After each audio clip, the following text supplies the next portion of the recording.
Elsewhere, Kenya slumped into recession for the first time in more than 20 years in the period between July and September 2020, as the country's economy contracted for the second successive quarter under the weight of the coronavirus pandemic. Victor Kiprop reports on how the rebound in sectors like agriculture and construction was wiped out by the devastating impact the pandemic has had on other sectors, including education and hospitality. When Kenya began easing COVID-19 restrictions in July last year, the journey towards economic recovery had officially begun. But the ray of sunshine that the government had hoped for was nowhere to be seen, as the country's economy continued taking a beating from the coronavirus pandemic.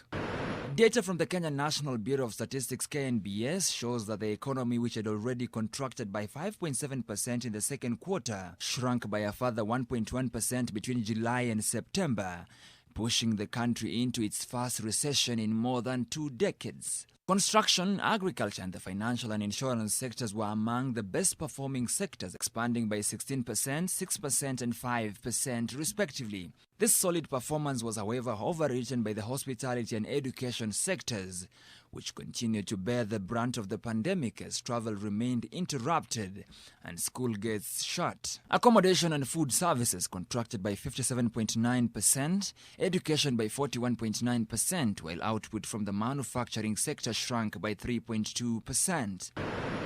Before the decline in the second quarter, the economy last contracted in the first quarter of 2008, when post-election violence led to a 1.6% drop in output. Since the beginning of the year, COVID-19 positivity rates in Kenya have stayed consistently low, igniting fresh hopes of flattening the curve and possibly containing the virus, without putting in place stringent measures.